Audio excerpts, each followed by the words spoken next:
Welcome to the FDOT Automated Quantities Training for MicroStation Select Series 4, Module 2. This video will cover Chapter 3 from the Automated Quantities Training Guide and will discuss civil features, AdHoc Attributes, and the AdHoc Attributes Manager tool. Let's start by discussing civil features. We're going to discuss how they're used to place design elements in your files and how they work within the automated quantities process. Civil features are extra information that is associated with a design element. They are applied to elements placed with the civil tools, and they are used to define symbology and attributes. The same elements could be placed with D&C Manager or MicroStation drawing tools and have some of the attributes and symbology applied, but they will not have civil features with that extra information unless they are placed with civil tools. The thing that's different about civil features is that they set the symbology and attributes based on the view that the element is being displayed in. If an element is placed with civil features, it will have the correct symbology whether it's in plan view, profile view, cross sections, or 3D views. These attributes are assigned to the civil features either through element templates or pointing to native style. Element templates are stored in a separate resource file where the symbologies and attributes are defined. Native style is the setting that points the civil feature back to the D&C Manager database, or DDB, for the symbology and attributes to be applied to the element. When using civil tools to place elements with civil features, though, there isn't an option to edit or modify any AdHocs while the elements are being placed. Even though native style will apply the D&C AdHocs, it will only place them with the default values.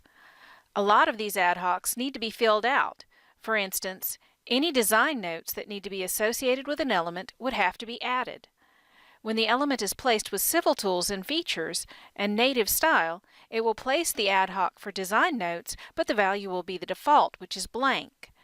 You need to go back after the element is placed and use the AdHoc Attribute Manager to edit that AdHoc to fill in the value for your design notes. You need to keep this in mind while you're drawing with civil tools.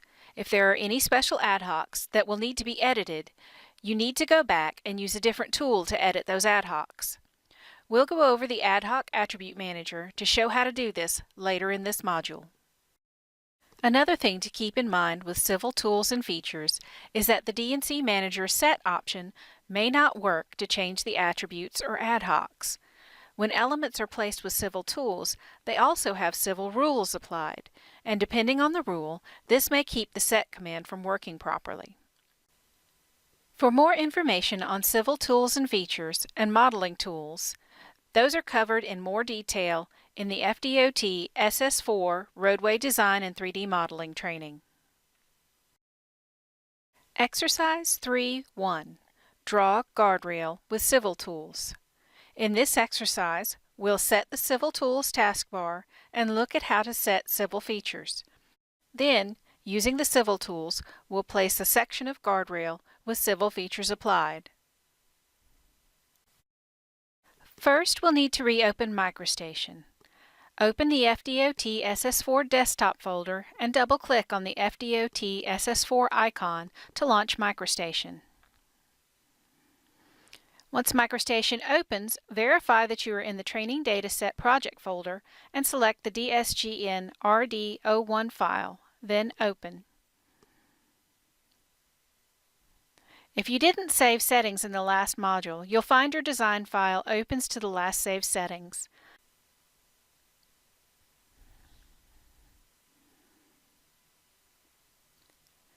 Adjust your windows and views as necessary to maximize the plan view.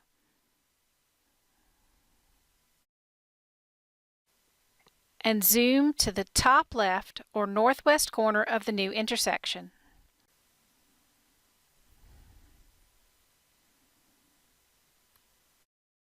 On the taskbar, we want to open the Civil Tools tab.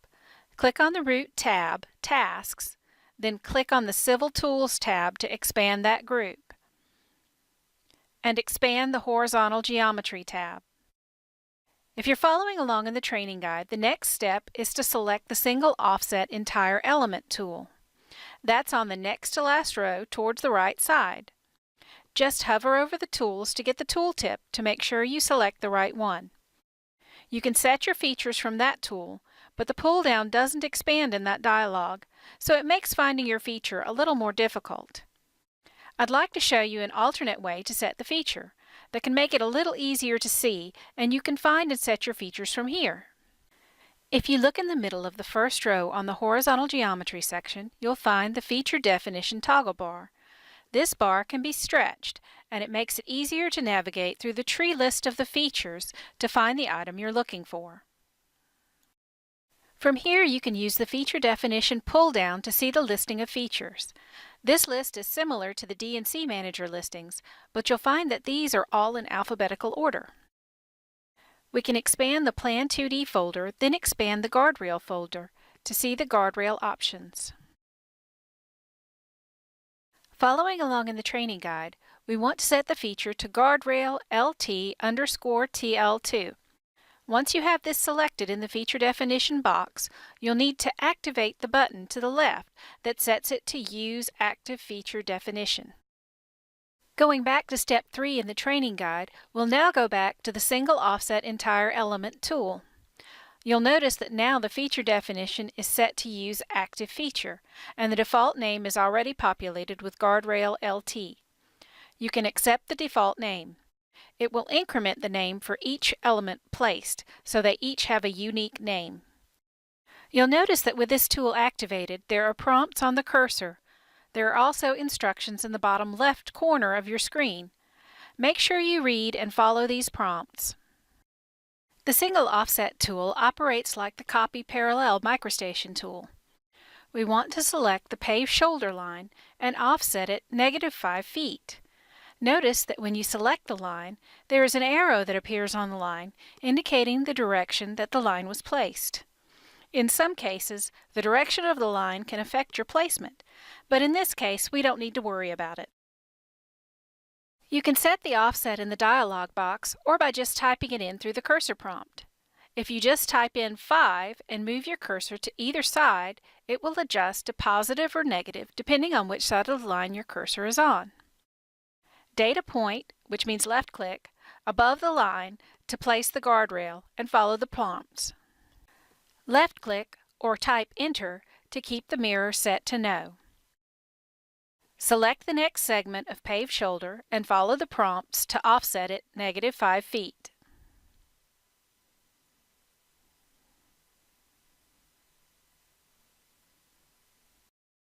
Next, we'll offset the back of sidewalk by -2 feet to continue the guardrail.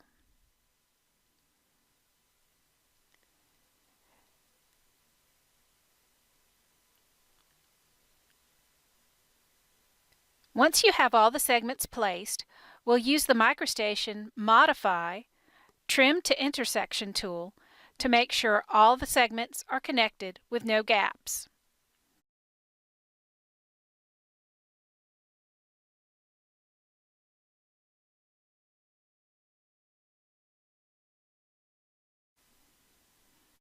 To verify that our guardrail has been placed properly with all the AdHocs attached, you can use the Element Attribute Viewer. Under Geopack, Road, click Element Attributes. This opens the Element Attributes Viewer dialog. With this tool open, you can left-click on the guardrail element, then left-click again anywhere in your design file to accept it, and the viewer will display the attributes that are attached to the element. Because the guardrail feature uses native style, you'll see that it's identified with a DDB feature and has all the default AdHocs that are assigned in the D&C Manager database for that item. The viewer is a good way to check that the AdHocs are there, but to modify them, we'll need to use the AdHoc Attribute Manager, which we'll discuss and demonstrate later in this module. Close the viewer and click on File, Save Settings. Next, we're going to discuss AdHoc Attributes. What are they, and how do they work in the automated quantities process? AdHocs are extra information that is applied to graphic elements. A single line, curve, or shape can be tagged with a lot of other data that says what it is and how it gets calculated, and any special notes that go along with that element. Each AdHoc is composed of 3 elements. The first is the name. Each AdHoc has a name that identifies it. Then we have to tell it what type of information it is. The type can be numeric, a string which includes letters and numbers, a unit, which is a unit of measure, a quantity, which allows you to set a specific quantity value, and remarks, which are comments that stay with the element but aren't exported to the quantity database. Most of the time when you see a remarks type, the AdHoc name will be help, and the value will give information on how to fill in the rest of the AdHocs. Finally, each AdHoc has a value, which is the information that the AdHoc is there to define. If the type is a unit, then the value will be the unit of measure that's to be applied to the element, such as LF for linear feet. So what are these AdHocs used for? AdHocs can be used to add design notes, define variables that may be used in calculation equations, or to include additional pay item data on an element. This way we can assign more than one pay item to a single element. AdHoc names and types must match the D&C Manager database exactly, or the items will not be found for calculation of quantities. Even if an element is drawn on the correct level, if the AdHocs don't match the database, D&C will not calculate a quantity for that item. Using the D&C set command can correct elements that don't have the correct attributes, but you have to be careful to use the replace attach mode to be sure to overwrite any previous incorrect attributes. AdHocs that are exported to Quantity Manager can be used by Link Data Manager to fill out the quantity summary boxes, or to sort the data into the correct order or location in the boxes. AdHocs can also be used to apply pay items to an element. This allows more than one pay item to be associated with an element. For instance, when you place mitered in sections with D&C Manager, the AdHocs also apply the pay item for the associated sod quantity that is required at those locations. To define a pay item with AdHocs, D&C Manager needs at least 2, sometimes 3 types of AdHocs. Since each AdHoc has 3 fields, name, type, and value, each different type will have its own AdHoc line. The name field will be the pay item number for each type of AdHoc. The 3 types of AdHocs are string, unit, and quantity. For the string type, the value will be set to the pay item description. AdHocs have a limit of 45 characters, so even though we'd like the descriptions to match the Basis of Estimates manual exactly, sometimes we have to abbreviate some of the descriptions to fit in as AdHocs. For the unit type, the value will be set to the standard units that are available in D&C Manager's compute parameters. The quantity type is used when you need to override the quantity that would be calculated from the MicroStation element. The value would be the quantity of the pay item in the unit specified. In the example you can see here, the performance turf that has to be included with this particular mitered in section is 21 square yards of pay item 570.12, performance turf sod. In the training guide, there's a list of most of the AdHocs you can expect to see in D&C Manager, as well as a description of what they are used for and how to fill them out. I won't go over all of them here, but they're available there for you to review or as reference if you have questions about a particular AdHoc. In the previous exercise, we looked at the Element Attributes viewer. It allowed us to look at and review the AdHocs on a given element. Now I'd like to look at the AdHoc Attribute Manager tool. You can open the tool from the Geopack Road menu by selecting 3PC AdHoc Attributes Manager, or from the Road Tools toolbar. The pull-down list under Project Manager has the option for the 3PC AdHoc Attribute Manager. Or from the FDOT Plans Development taskbar, under the Quantities tab, there's a button for the AdHoc Manager.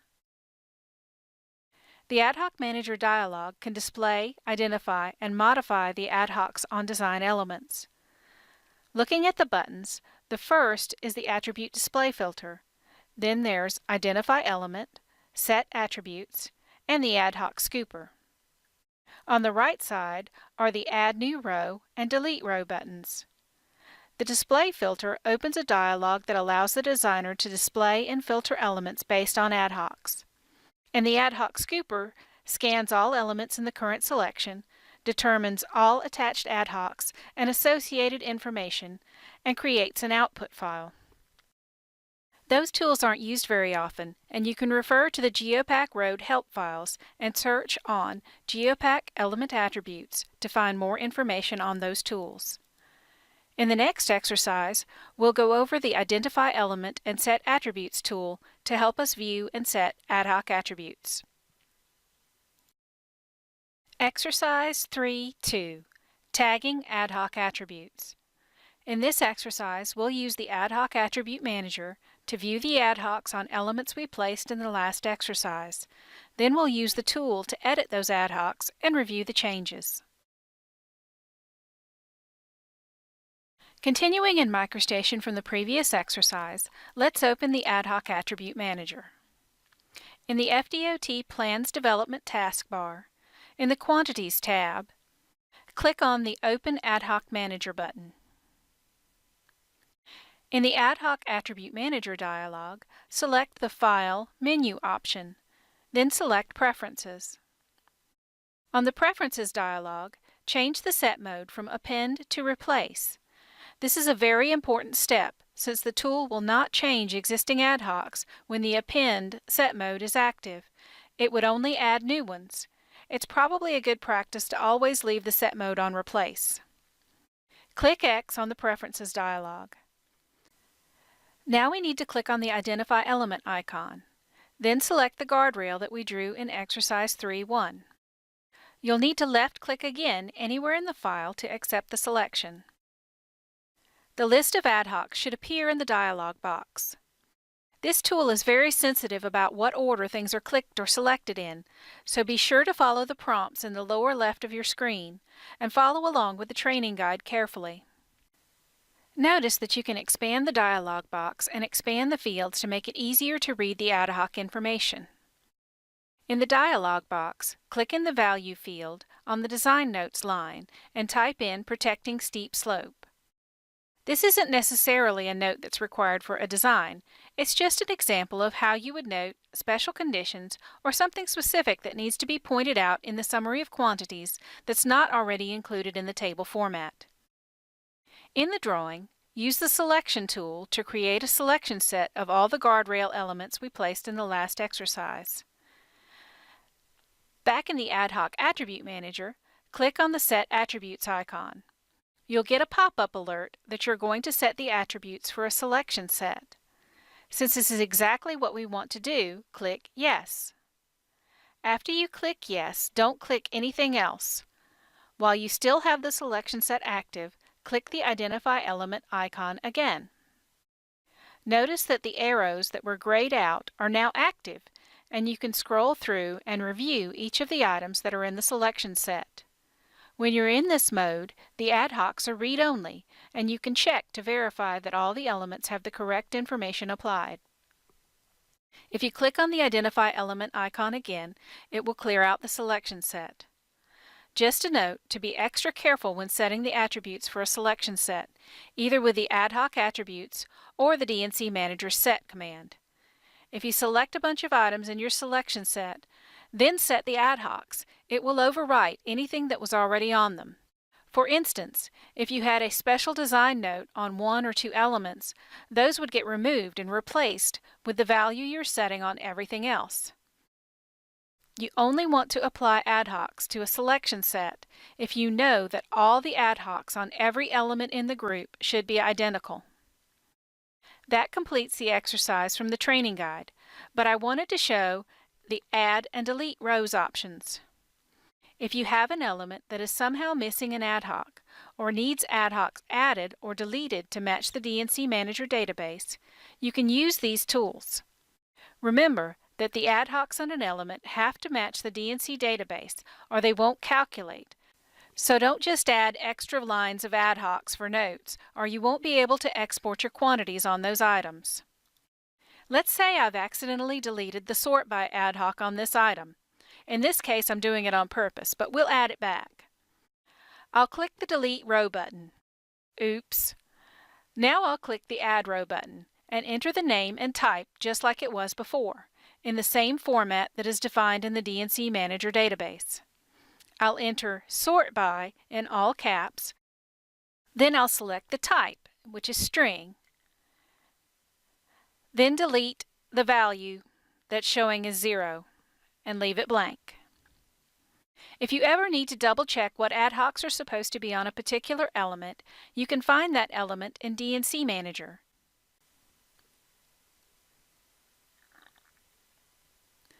Find the element you want to review, right-click on it, and click Review Item.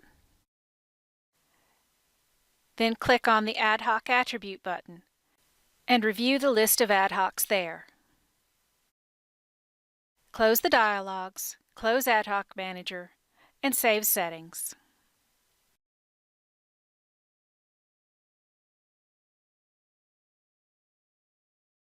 This is the end of Module 2. Next, continue to Module 3, Chapter 4, Calculating Quantities.